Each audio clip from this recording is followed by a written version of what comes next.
In today's video, we're going to talk about how difficult it can be to feel understood in withdrawal. Stay tuned, I think you'll find this useful. Who are you living for? What are they asking for? Trying to be everyone's favorite weighs you down every day while you parade in the frenzy. Be careful not to run far from home. Hello there everyone and welcome back to The Lovely Grind. My name is Michael Prevey and my website is lovelygrind.com. That's where you can find information about my coaching, information about my courses, and my support and success monthly membership area, as well as a lot of blog posts. So I hope you'll check out lovelygrind.com, and I welcome you back to my YouTube channel and to today's video, which is about how difficult it can be to feel understood in the withdrawal process. Now, to recap my story, I was on two medications, Paxil and SSRI, and Xanax, a Benzodiazepine, for about a dozen years or so, and I began taking those in my senior year of college because of panic attacks and persistent anxiety. And I went to a kind of one-off doctor's appointment, was quickly prescribed these medications, and then ended up taking them well into my mid-30s until various health situations and circumstances made me realize that I was at a crossroads where I had to choose to get off the medications. I did. I was surprised, quite surprised, by a severe withdrawal, but even though it was difficult and for me somewhat long-lasting, I was able to get better, find healing, and I make these videos to share that evidence of healing with everyone and some information and encouragement. So again, today's video about the withdrawal process and healing, but also about how difficult it can be to feel understood during the withdrawal and healing process. And maybe you've experienced that yourself if this is something that you've been going through with tapering medications or having been off medications a while and still working through a healing process. There can be so many strange, seemingly bizarre symptoms and struggles and feelings of isolation in the withdrawal process. It can be very difficult to feel as if we can express ourselves to others and to see that there's some sort of acknowledgement that maybe they understand even a portion of what we're going through. The physical pains, nerve pains, digestive issues, things like insomnia, those can be a little more relatable perhaps, but some of the mental and emotional stuff, the deep dread, some of the depression, the intrusive or looping thoughts, that sensation of being stuck in one's own head, the time distortions and perception distortions, those can feel a lot more difficult to explain to someone. And it's not something you usually feel comfortable bringing up in polite society, if at all. So that was one of the things that made it difficult for me as I worked through the healing process. Now, I had family members who were extremely supportive, a wife and parents and a couple brothers, but even so, I don't think that they were able to fully understand what I was going through. In fact, I know they weren't, because they hadn't gone through it themselves. And they supported me in various ways, some with a lot of listening and encouraging and insightful feedback, others with more of a bit of tough love and let's get going and we're going to distract ourselves from this. And, in their own ways, they all helped me through the process. But I can remember feeling so frustrated because I felt like I just had these things inside of me that no one else could relate to on the face of the earth. And what I really wanted to do was somehow be able to purchase a syringe filled with like 15 seconds worth of the withdrawal experience. I'll call it the syringe of understanding. And I wanted to be able to inject that into the people with whom I was talking, loved ones, or eventually a couple doctor's visits that didn't work out, inject that into the people with whom I was talking so that then there'd be a common ground. They could feel just for 10 or 15 seconds without causing them harm what I was feeling. And then there'd be a way to relate. And maybe you felt that way too. You wish you had that syringe of understanding so that others could feel what you're going through, and then the conversation could flow more easily and they could maybe offer some pointed feedback and so forth. But that doesn't exist, does it?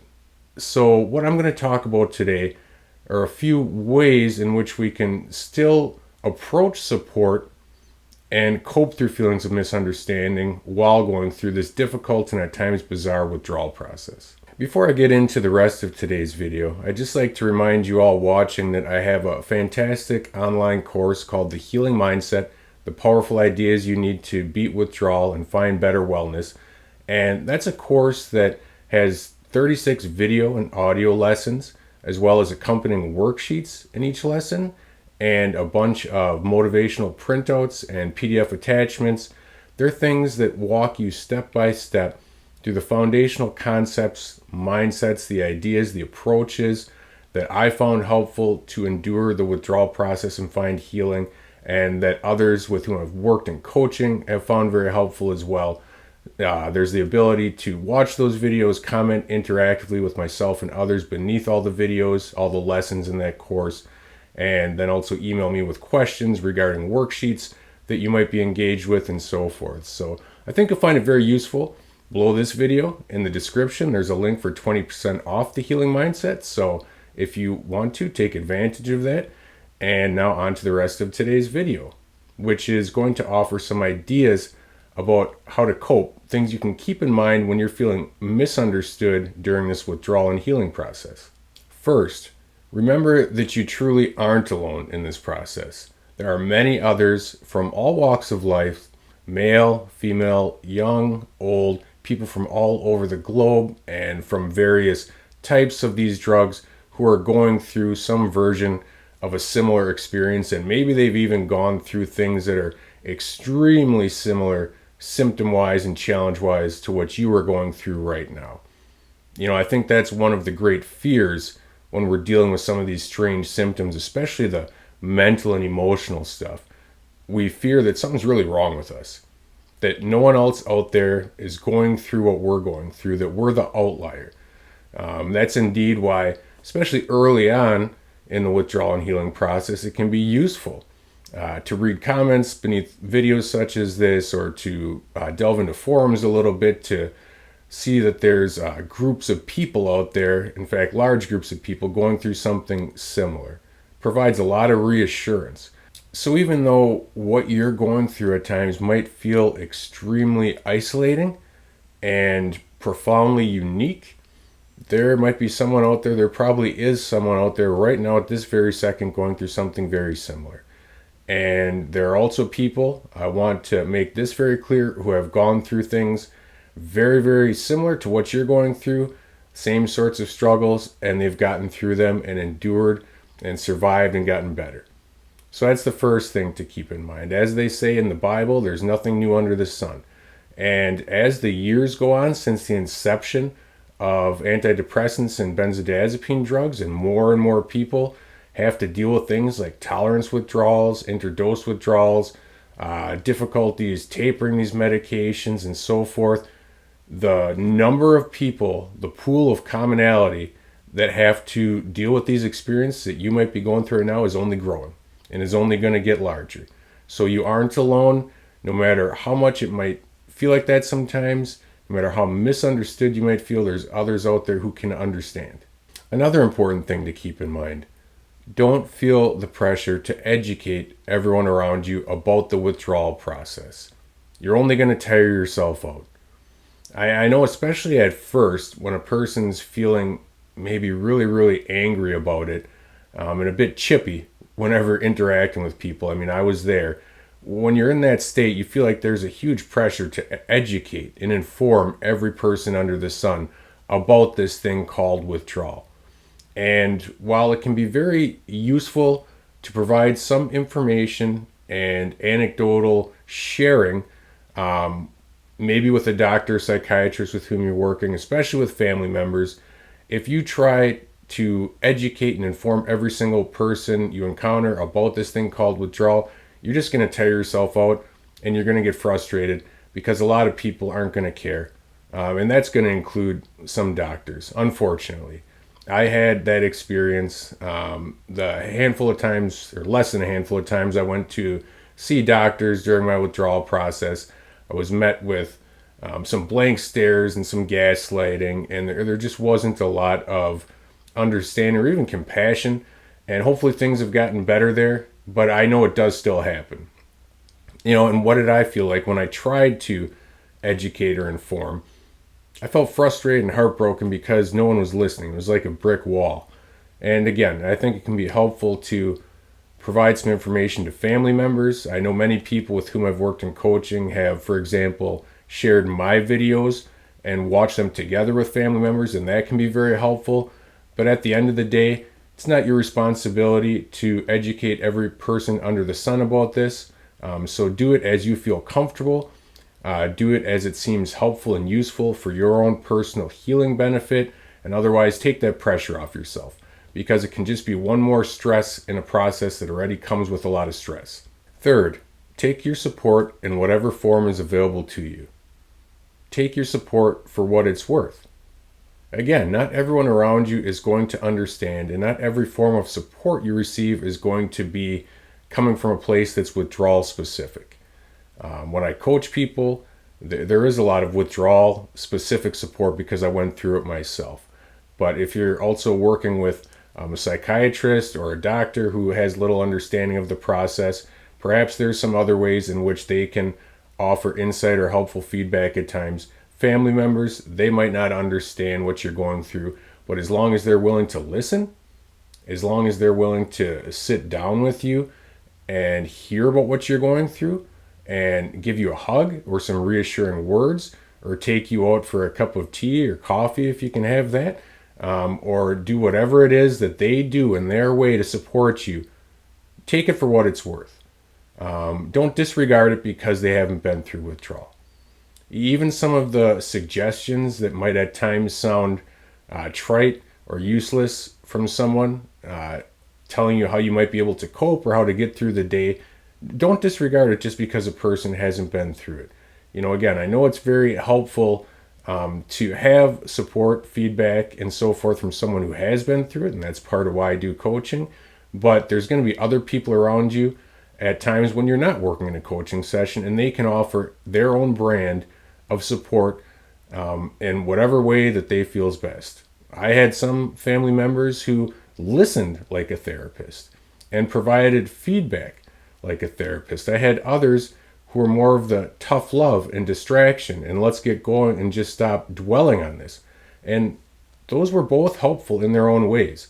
And they worked to kind of balance each other out so that I wasn't always just dwelling on this thing called withdrawal and symptoms. Sometimes it was helpful to have someone crack the whip on me and put my focus in a different direction with a little tough love. So take your support for whatever it's worth, in whatever form it comes in. They're all going to provide some value to you as you work through this process. Finally, don't allow the misunderstanding that might come from others to make you ultimately question the validity and reality of what you're going through. I think anyone who's been through a withdrawal process or is going through a withdrawal process has had to deal with doubts about what they're going through. And sometimes those seeds of doubt might even be planted by well-meaning people around us, right? People that say, oh, you just need to be on these medications, or a doctor that says, okay, this is just a relapse of some underlying condition. There's going to be a lot of instances, most likely, as you work through this process, especially in a longer timeline, of people planting seeds of doubt in your head. And again, if it's someone you really trust and they're well informed and they have your best interests at heart, hear them out and work through these conversations logically. But at the end of the day, if you've been living with something, especially for a long period of time, and you know what you're going through and you know what your path forward is, stop doubting it. Stop doubting it. And that's one of the lessons in my Healing Mindset course. I know my truth, I will stay the course. And we talk about that. Again, I talk about, that's one of 36 lessons in there. So please use the link below to register for that if you'd like to, at a 20% discount. But whether you register or not, take that to heart. Know your truth and stay the course. This healing process takes commitment and it takes follow through. And a part of that commitment is a commitment to acknowledging the validity of what you're going through and beginning to trust your own feelings and intuitions and understandings, rather than always relying on someone else to tell you what's what and how to move forward. So again, hopefully you have a support circle of trusted, knowledgeable people around you that can provide useful feedback and can be sounding boards and help you plan some ways forward. But at the end of the day, you have to begin to trust yourself too, and to trust the healing that's within your own body and mind, and have some faith that God's with you in this process, and some faith in the process. And a part of that comes from not always allowing other people to knock you off course just because they don't understand. You understand, you know what you're going through, especially if you've been at it a while. So know your truth, stay the course. Don't let the misunderstanding element of this whole thing knock you off of that course. My name is Michael Preby. My website's lovelygrind.com. I thank you so much for checking out this video. I hope you found it helpful. Again, if you'd like to sign up for my Healing Mindset course, there's a link below in the video description to get a 20% discount on registration. That course walks you through the foundational concepts and ideas, the mindsets that help me and others to get through this withdrawal process and find healing and better wellness. So I hope you'll check it out. I hope you keep watching these videos. And until next time, please remember to take care of yourself and your dreams.